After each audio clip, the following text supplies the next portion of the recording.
குளிக்கின்ற பொழுது அந்த முத்து குளிக்கின்ற அந்த தோணியில் இருந்து படகில் இருந்தோ கட்டுமரத்தில் இருந்தோ ஆழ்கடலிலே குதித்து அந்த முத்தை தேடுகின்ற பொழுது அதனுடைய கயிற்றை தன்னுடைய மச்சான் முறை உறவுகளுடைய கையிலே தான் கொடுக்கப்பட்டிருக்கும். ஏன் அது கொடுக்கப்பட்டிருக்கும் என்று சொன்னால், தன்னுடைய தங்கையோ சகோதரியோ அவருடைய கணவனாக இருக்கப்பட வேண்டும் முத்து குளித்தல் தொழிலில் உள்ளே இறங்கியிருக்கின்ற பொழுது அவனுடைய மூச்சு அங்கே தாக்கு பிடிக்க முடியவில்லை என்று சொன்னால் உடனடியாக அந்த கயிறிலே சமைக்க காட்டுவார்கள். உடனடியாக அந்த கயிறை இழுத்து தன் தங்கையின் கணவனை சகோதரியின் கணவனை காப்பாற்றப்பட வேண்டும். பீகார் செயலுக்கு அன்புமணி போகாமல் இருக்க வேண்டும் என்று சொன்னார். எங்களுடைய வேட்பாளர் அருமை சகோதரர் விஷ்ணு பிரசாத் அவர்களை ஆதரித்து பாட்டாளி மக்கள் கட்சியில் இருக்கிறார் அத்தனை பேரும் கை சின்னத்திற்கு வாக்களித்தால் தான் உங்கள் அன்புமணி பீகார் செயலுக்கு செல்லாமல் இருக்க முடியும். அப்படி சென்றாலும் முத்து குளித்தல் தொழிலில் தன் சகோதரியின் கணவன் பீகார் செயலிலே கழித்திங்காமல் இருக்க வேண்டும் என்று காப்பாற்றப்பட வேண்டும் என்று சொன்னால் டெல்லிக்கு செல்லுகின்ற அதிகாரம் படைத்தவனாக எங்களுடைய வேட்பாளர் விஷ்ணு பிரசாத் இருந்தால்தான் உன்னை காப்பாற்ற முடியும். இல்லை என்று சொன்னால் உன் தந்தையாலையும் காப்பாற்ற முடியாது, உன்னை யாராலையும் காப்பாற்ற முடியாது.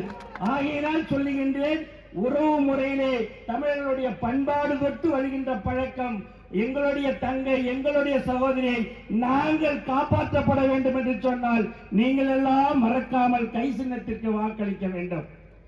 நான் அதிமுக காரர்களுக்கு ஒன்று சொல்றேன், உன் கட்சி இருக்கணுமா வேணாமடா, கட்சி வேணுமா வேணாமா? எங்களுக்கு அதிமுக ஒரு கட்சி இருந்தாதான் நல்லது. எதிர்ப்புக்கு ஒரு ஆள் இருக்கணும்ல, ஏதாவது பேருக்காவது ஒருத்தர் கட்சி வச்சிருக்கணுமா வேணாமா?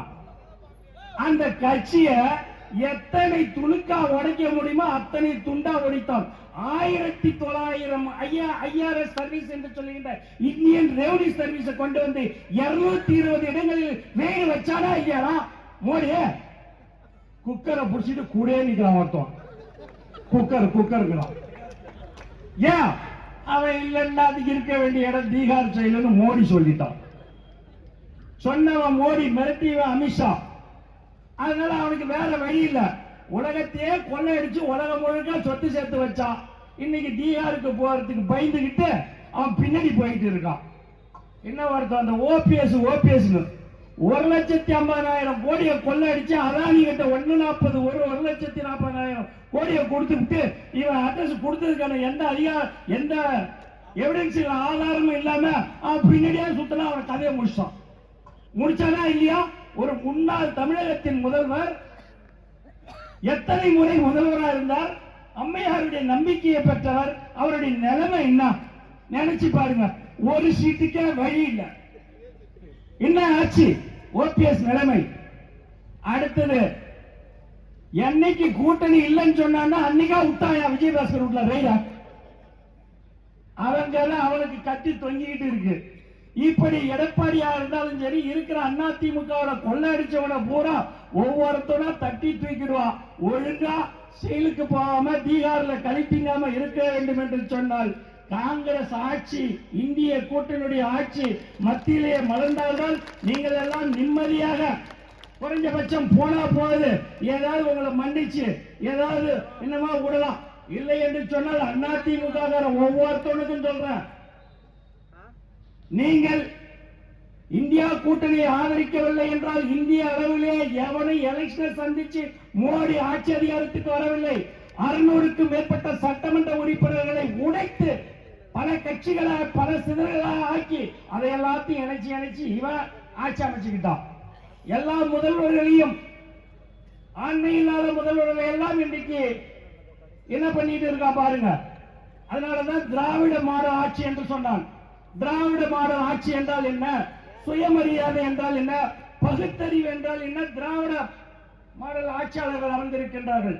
ஆகையினால்தான் எங்கள் மீது வழக்கு வருகின்ற போது அந்த வழக்கை தன்மானத்துடன் சுயமரியாதையுடன் எவனிடமும் மண்டியிடாமல் அதை எதிர்கின்ற விதம் நம்மளுடைய ராஜாவை எனக்கு பிடித்தமான தலைவர் ராஜா அவர்கள். நம்ம பெரம்பலூர் ராஜா கட்சியா ஐயா கலைஞர் அவர்களை இருங்க, நான் எதிர்பார்த்து கொள்கிறேன். என் மீது சுமத்தப்பட்டிருக்கும் வழக்கை நான் எதிர்கொள்கின்றேன் என்று நெஞ்சுரத்தோடு அவர் பயின்ற பள்ளி. அதுதான் தந்தை பெரியார் வழி வந்தது. அதுதான் சுயமரியாதை. அதான் சுயமரியாதை இயக்கத்தின் பெருமை. தன்மானத்தோடு எதிர்கொண்டார். எதிர்கொண்டதின் விளைவு அவரே வழக்கறிஞராக விவாதித்தார், வாதித்தார், வெற்றி பெற்றார், குற்றமற்றவர் என்று நிரூபித்தார், வெளியே வந்தார்.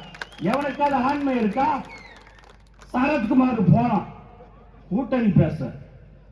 கூட்டணி பேசிட்டு வருவான், ஒரு சீட்டு அரை சீட்டு வாங்கிட்டு வருவான்னு பார்த்தா கட்சியை இணைச்சிட்டு வந்துட்டான் வரும்போது. அப்ப தமிழகத்தில் இருக்கக்கூடிய நம்மளுடைய சுயமரியாதைக்கு சொந்தக்காரராக நாம் இந்த மண்ணிலே தோன்றி சேது சமுத்திரா கால்வாய் என்ற ஒரு திட்டத்தை திராவிட முன்னேற்ற கழகத்தினுடைய ஆட்சி அரசாங்கத்திலே, காங்கிரஸ் தலைமையிலான அரசாங்கத்திலே டி.ஆர். பாலு அவர்கள் அமைச்சராக இருக்கின்ற போது கொண்டு வந்தார். இங்க இருக்குது ஒரு பாலம். அந்த பாலம் என்ன பாலம்? அதுக்கு பேரு விருதாச்சலத்தில் இருக்கிற பாலம். தண்ணிக்கு மேல இருப்பதற்கு பெயர் பாலம், தண்ணிக்கு கீழே இருக்கிறதுக்கு பேர் என்னடா?